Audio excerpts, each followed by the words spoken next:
How's it going, everybody? So as you can read by the title of the video, yes, I bought a supercar. I mean, I guess you could say it is. Maybe of the time. Defined as like, modern supercars. Porsche, Ferrari, Lamborghini, a couple of those cars, they're rear engine, correct?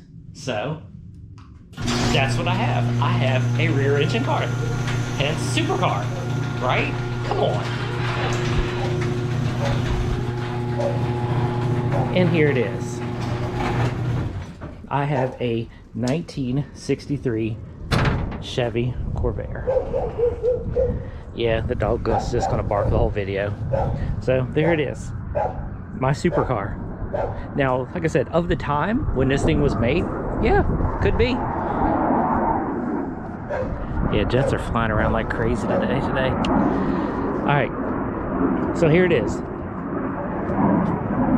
This is, like I said, yeah, the jets have been flying all day today. Don't know what's up, but whatever. So this is basically my #2 car that I've always wanted, and well, I got one. So it's at a decent price. It was at a decent, we'll get into the condition here in a little while. Sorry, this is going to be a talking video, just kind of showing, well, we're going to clean it too. Because, I mean, as you can tell, I mean, it's green. Yeah. So, like, we'll just go ahead. We'll start on the outside. The body on the outside doesn't look too bad. The doors open and shut, and I mean, they're nice and solid.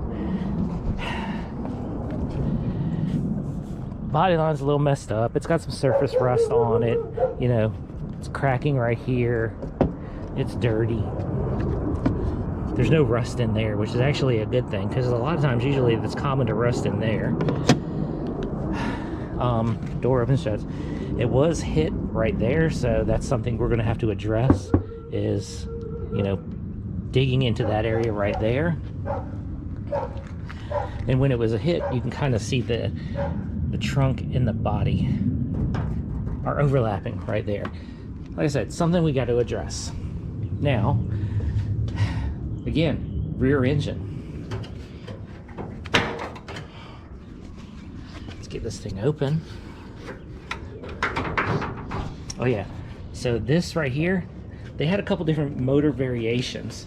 So mine has the dual flags on the back right there, which means it is the normally aspirated big motor, 80 horsepower, 110 horsepower, or then you get to the turbocharged, which was, I think, 185.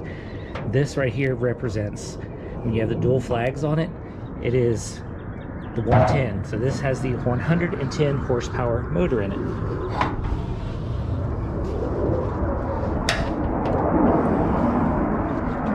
There they go again. And here it is. So it is basically like a boxer style engine. It's a 6-cylinder, so 3 this way, 3 this way. Air cooled, fan. Air cleaner setup is over there on the dryer. But here it is. Dual carburetors. So there's a lot of different style setups. You got dual carburetors, you got full carburetors, you got single carburetor, you got turbo, which the big turbo is like right here. But here it is. Wiring. Yeah, wiring is a junky mess in this thing. Clark's Corvair, that's the one thing. So, done a lot of research, of course. This is what I wanted.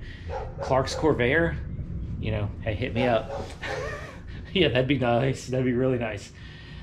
Basically, you can buy almost anything from them, whether it is new stock, new old, basically new stock that have been sitting around for a while. They do a lot of reproductions. They do a lot of stuff. So the parts are available for this. That's not an issue. Like we'll say here, like this tail light right here. I mean, it's broken.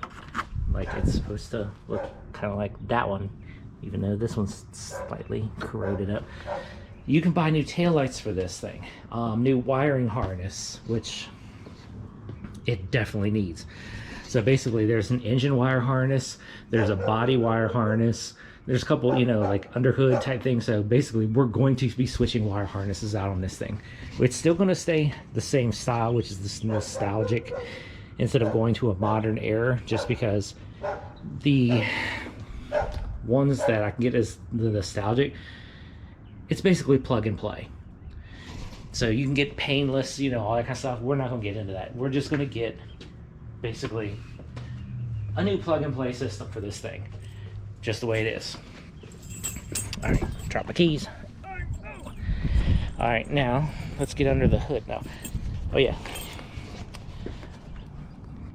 Tachometer. So hood mounted tack. I've had people, golly, keep dropping my keys.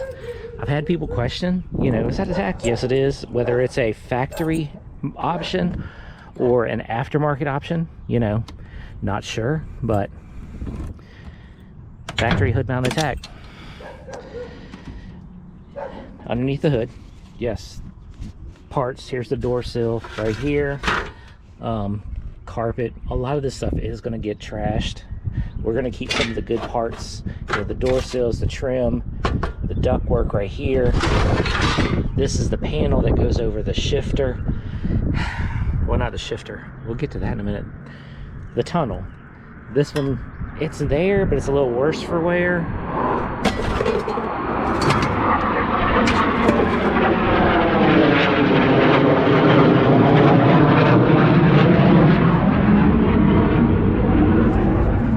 Definitely not complaining. Love jet noise.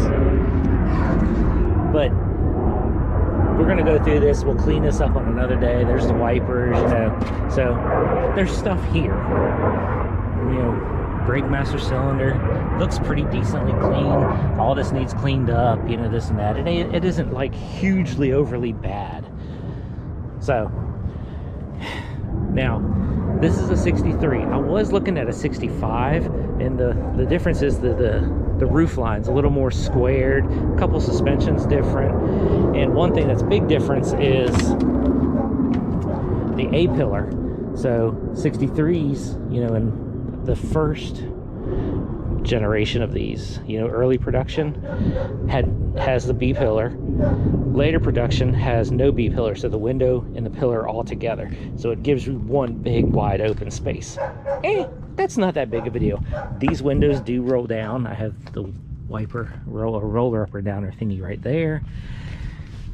So here's the interior, but here's the winning. This is manual, 4-speed manual. That was one of the big selling points for me to get this 63, is big motor and a manual. That was something right there. Loved finding a manual, because a lot of them are 2-speed power glides. So finding a manual was a big plus. Now, yeah, headliner's falling apart too. Yeah, we're gonna take that down. But like, I love the dashboard, you know, got your headlights, you got your wiper, cigarette lighter, key on and off if the keys are in the ignition or in the dash, the frunk, but the ignition does work. There's no battery in it, so that's for another video. If I don't know if that's right or not, but that thing says 28,742 miles, so I know it's got low miles on it. Radio, dash, you know, glove box, you know, manual windows, roll them up and down, you know, old school. All of this isn't bad. The worst part of this is the floor, which that's just kind of common on Corvairs, especially when they're older and they're not well maintained, is the floor. So crappy sheet metal on there, there's holes.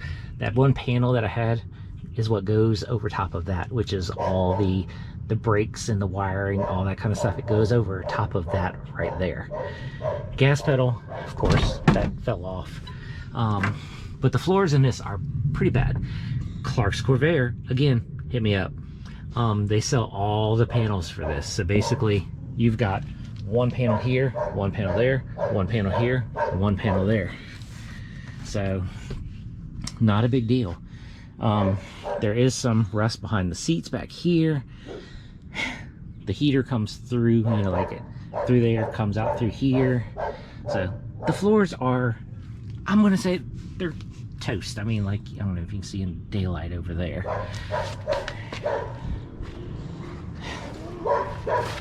But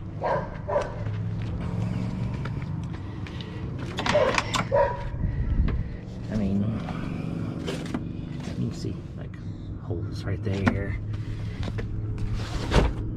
holes right there. It's rusty through there. Again, I'm not saying it's a common thing, but it is a common thing with a Corvair. So that's why they do make aftermarket parts and all that stuff for this, because that's an issue. But what we're going to do today is, to finish this video out, is I'm going to go ahead and clean it. I'm just going to get the power washer out. It's going to take me a while, so I'm not going to video none of that. I'll just show you the after fact of it. But we're going to go ahead, get this thing cleaned up, power wash the crap out of it, wipe it all down, get it cleaned up. Next video on this, now, this isn't like something that's going to happen like boom, boom, boom. This is a long-term project. I know that. Hopefully you know that. So all the other stuff is still going to be in rotation. This is just going to kind of get in as it fit in, because it's got a lot of work.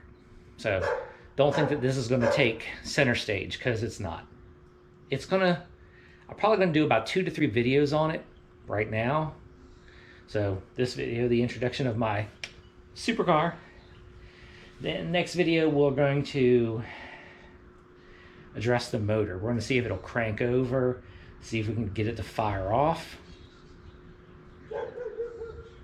And then there'll be a video, basically we're going to tear the whole interior out. So like the door cards, the front and back, seats, everything. Whole interior is going to get stripped on this thing, like completely. And then basically after that, I can kind of diagnose of what I need. I'll be able to see everything, because like right now the seats are in the way. So get it all stripped out, be able to see what I need in this thing. The door cards, like I said, they're falling apart. They're just flat anyway, so that's going to be something easy to redo in the future. So I'm not stressed on those. So let me go ahead, break out the power washer, break out the scrub and stuff, and I guess I'm going to get this thing clean, and I'll show you the after fact of what it looks like when it's clean. Okay, so there it is. We have power washed it and washed it and scrubbed it. Now, it ain't perfect, but I mean, like, hey, all the green mold is off the windows and everything like that. And I mean, like, the side of it's like really clean. There is still a lot more work to be done on this. Like I said, next video we'll be working on to, well, not next video, one of the next videos, we get into the interior, because the interior needs to be cleaned out too, because it's a little funky. But the outside is looking good. So missed a little spot right there. This thing will probably need another wash or two, but hey, for the most part, for like just power washing it and just kind of going over it, it's not bad. That emblem right there, it's inside the car, not missing it. But, and I mean, you can see the streaks. Hopefully you can see the streaks in the hood. This thing was like, the hood was the worst on how dirty it was. So like I said, this is going to take some more work, another washing or two to really get it clean. But for the most part, what it is right now is actually freaking good. Got most of the funk off of this thing. All right, so like I said, next video we'll be jumping into the motor.